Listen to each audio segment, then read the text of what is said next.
Ondrejková, veľmi som sa sem tešila, pretože na každé podujatie, ktoré organizuje Milan Štefanik a jeho tým, nech sa deje kdekoľvek na Slovensku, sa veľmi teším. A musím vám povedať, že okrem toho, že som sa tešila, tak som sa aj pekne pripravila a priniesla som si krásne rúžové šaty.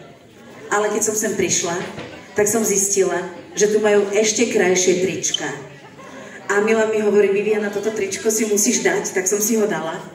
Lenže prišla som v takýchto, moja babička by povedala, že na haňbu svieta v nohaviciach. Na čo mi Milan Štefanik povedal, že nie, že to sú veľmi dobré nohavice, rock'n'rollovské, rockerské. Takže som tu nielen taká zaslúšačku, moderátorka, ale trošku aj rockerka dnes spolu s vami. Verím, že to roztočíme. No a okrem toho v tých mojich nohaviciach je aj symbol vašich a aj našich životov.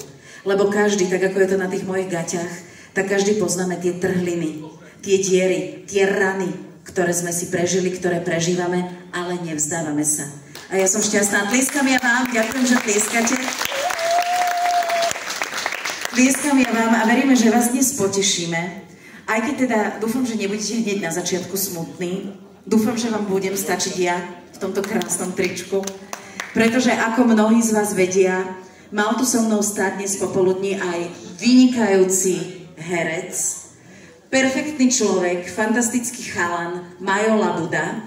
Srdečne vás pozdravuje, pošlíme mu potlesk do Bratislavy. Telefonovala som s ním po ceste, bohužiaľ nemôže prísť, pretože, teda ja som to vedela už skorej, ale on mi volal, že tak čo, Bibuška, už ideš? Ja, že áno, Majko, už idem, že tak ich všetkých pozdravuj. Nemohol prísť, pretože asi ste si všimli, že všetci okolo sú chorí a aj u nich v divadle Astorka Korzo 90, kde je on zamestnaný, plno ľudí ochorelo a museli zmeniť predstavenie, takže Majo bude pekne v divadle, už teraz je na skúške, alebo o chvíľočku bude na skúške. Takže dnes to musím zvládnuť aj za ňoho.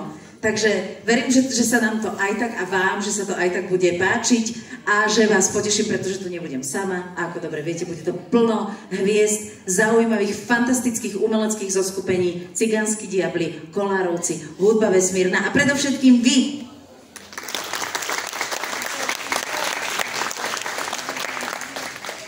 Dvanácty ročník benefičného podujatia, koncertu, slávnosti, skvelej udalosti tu u vás. Tak to je, taká je história, taká je súčasnosť. Ruky spoja ruky. Tak sa volá toto dnešné podujatie. Aj keď teda, keby sme počítali úplne presne, tak by sme nepočítali, že 12. ročník, ale začalo sa ešte v roku 2009, teda pred 15 rokmi, ale potom do toho prišla tá korona a tie koronové prestávky. Takže dnes sme tu spolu 12. krát. Je to podujatie, ktoré je usporiadané pre pohybovo zdravotne postihnutých ľudí práve odtiaľto z Národného rehabilitačného centra Kováčová. No a keď už som začala o tej histórii, tak pripomeniem aj to, čo možno mnohí z vás nevedia a je dobré si spomínať na tých, ktorí vymysleli, založili, rozbehli niečo, čo žije, čo stojí za to, čo prináša radosť a energiu mnohým ďalším. Toto podujatie inicioval za účelom práve potešenia všetkých ľudí, všetkých vás, všetkých tých, ktorí tu boli počas predchádzajúcich ročníkov, teda návštevníkov zariadení Národného rehabilitačného centra a špecializovaného liečebného ústavu Marina, spevák, hudobník, pesničkár Joe Willow. Môžeme mu zatliskať. On tu totižto vtedy mal svojho otca, ktorý sa tu rehabilitoval. Ten jeho otko už vtedy bol starší a už teraz nie je medzi nami, tak mu venujeme aspoň tichú spomienku a tiež možno jeden potlesk do neba. A teraz sa takto prehúpnem cez tých 15 rokov k 12. ročníku a poviem, že hlavnou myšlienkou tohto podujatia, keby sme to mali spoločne sformulovať, tak by sme na to určite veľmi jednoducho prišli, prečítam to, lebo je to krásne napísané, darovať hudobný zážitok zdravotne postihnutým, ktorí sa počas roka nemôžu bežne zúčastniť takéhoto kultúrneho podujatia. Ja viem, že môžete, ale určite to nie je také jednoduché, určite to nie je také pohodlné, ako prísť na chvíľočku sem a potom sa zase vrátiť. Tak verím, že si oddychnete, že budete mať dobrú náladu, ktorá vám potom zotrvá aj dávno a dlho po skončení tohto dnešného krásneho koncertu, tohto podujatia a hlavne, že vám to dá silu aj v takých tých ťažkých chvíľach, keď sa možno nebudete cítiť ako toto krásne tričko s nápisom ruky spoja ruky alebo ruky plus ruky, ale sa budete cítiť ako možno tá trhlina na mojich nohaviciach ale budete vedieť, že k tomu tričku sa to vždycky dá. Tak idem teraz pozvať pani riaditeľku Národného rehabilitačného centra, pani inžinierku Olgu Zábojníkovú, aby prišla sem na javisko. A spolu s ňou prichádza aj fantastický, neúnavný organizátor takýchto podujatí, aj toho dnešného. Je to predstaviteľ občianskeho združenia Milana Štefánika. Milan Štefánik. Dobrý deň. Vítajte. Pani riaditeľka, tak neviem, či to je rekvizita, alebo či to je snaha o približenie sa k ľuďom, ktorí prichádzajú k vám, nájsť, nadobudnúť silu a približiť sa čo najviac k tej predchádzajúcej kondičke, alebo či sa vám naozaj niečo stalo? Ďakujem pekne, dobrý deň, všetkých pozdravujem. Naozaj sa mi niečo stalo. To je taký lyžiarsky úraz, dosť vážny a ešte s vážnejšími komplikáciami. A tak chcela by som povedať, ja tu pracujem 34 rokov a myslela som si, že úplne rozumiem našim pacientom, úplne rozumiem všetkým, ktorí mali nejaký úraz. Nebola to pravda. Až keď človek naozaj zažije takýto zážitok, tak si začne tak vážiť všetko. Keď máte telesný handicap, keď sa nemôžete hýbať tak, ako by ste chceli, ako by aj hlava chcela, je to zúfalstvo. O to väčšie moje poďakovanie, moja úcta, môj obdiv patrí našim pacientom. Ako poctivo cvičia všetky rehabilitačné procedúry. Ako zvládajú tú nepriazeň osudu, ktorá ich postihla, či už trvalo, alebo dočasne. Naozaj ešte raz veľká úcta, veľká vďaka a veľký obdiv.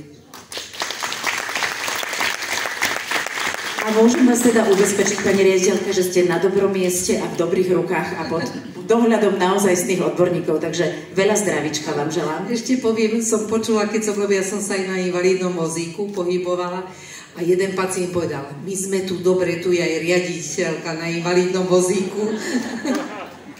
A viete, čo je perfektné, že sa takto vieme aj zasmiať, že sa vieme, aj keď to nie vždy je jednoduché, ako ste už aj vypovedali, nie vždy je jednoduché mať dobrú náladu, nebyť nahnevaný, nebyť nervózny, nebyť možno chvíľku aj bez nejakých nádejí, alebo chvíľku aj bez sily a tak, ale dobré je, že máme ten zmysel pre humor a verím, že dnes ho tiež niekoľkokrát si oprášime, že nám k tomu pomôžu aj pesničky, že si budete aj spievať s našimi hostiami, s tými, ktorí prijali pozvanie. Teraz odovzdáme slovo aj Milanovi Štefánikovi. Milan, nedávno sme sa stretli v Prešove, neprešlo veľa času, nepretieklo veľa vody a už si tu usmiatý a v plnej kondícii. Ako sa to dá, ako to ty dokážeš, kde berieš ty tú silu? Hoci tvoje nohy aj ruky slúžia tak, ako majú. Dobrý deň, ďakujem za pekný úvod. Takže zvládame to, máme kopec energie, kopec dobrých kamarátov, partnerov, podporovateľov, takže vďaka ním to ide. Sme radi, že ste prišli opäť medzi nás. Je to milé vidieť medzi nami známe tváre. Ahoj Vanda, ahoj Marek, Amálka. Takže pripravili sme pekný, pestrý program pre vás. Opäť to bude veselé.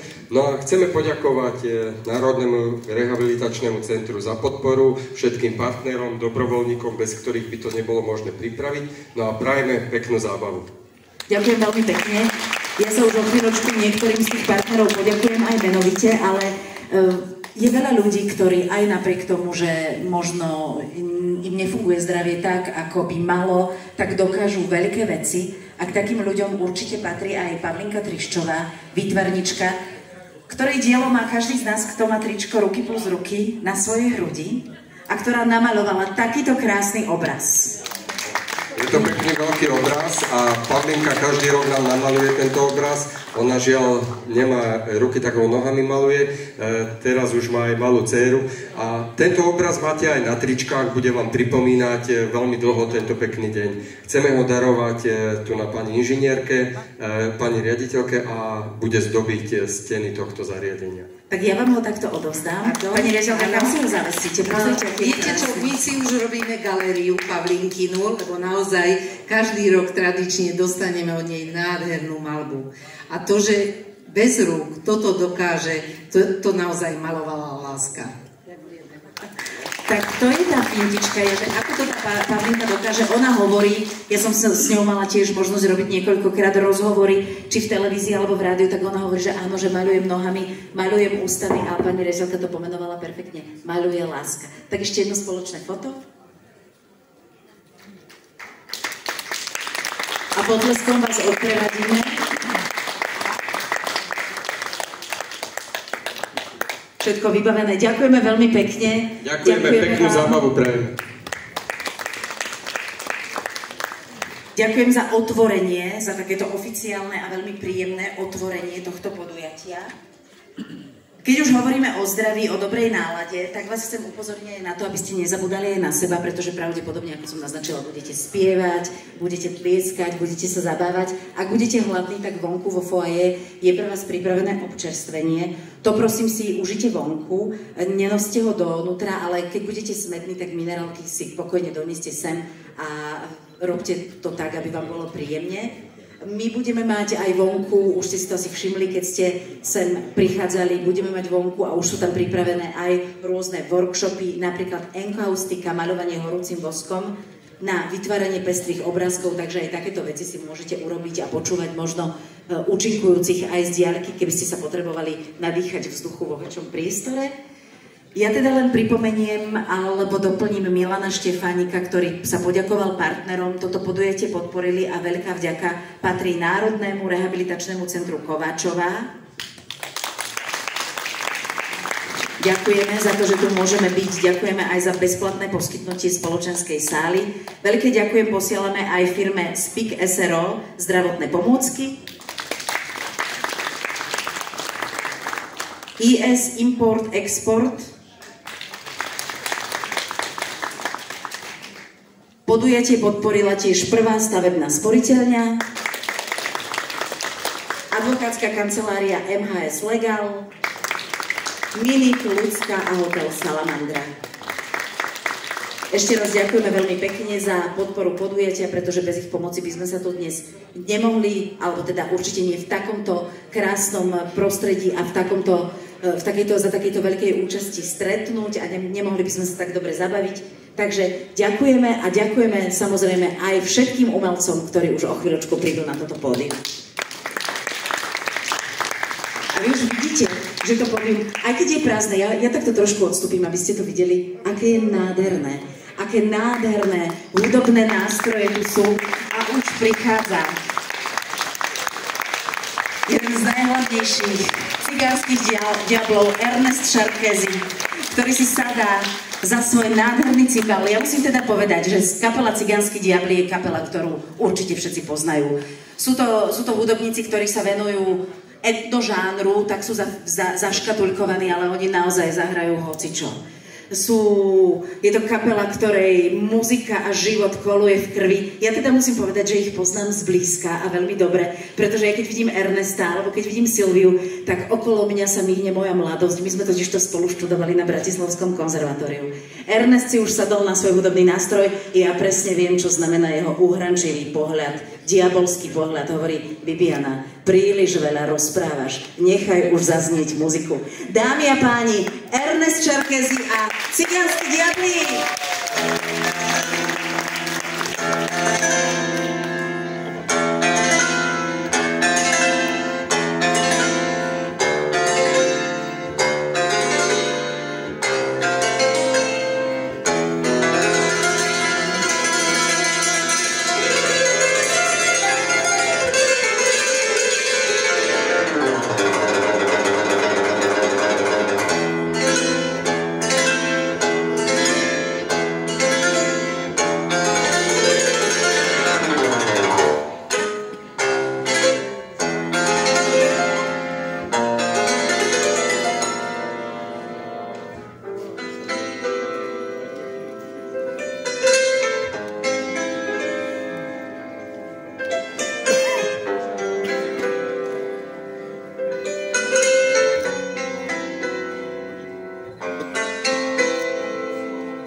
Prichádzam s piesňou k vám, zo srdca zaspievam, z vďaky vám dušu dám, s piesňou svet krajší sa stá.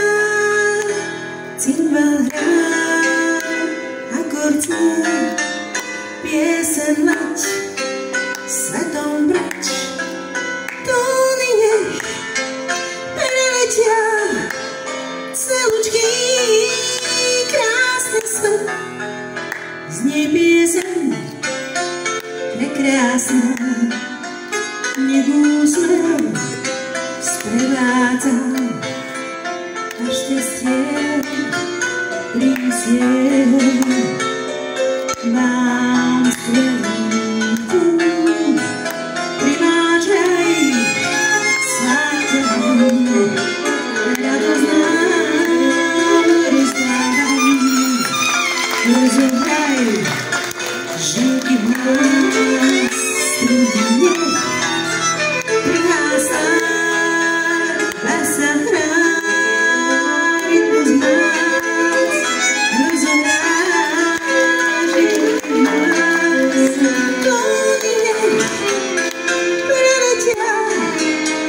Thank you.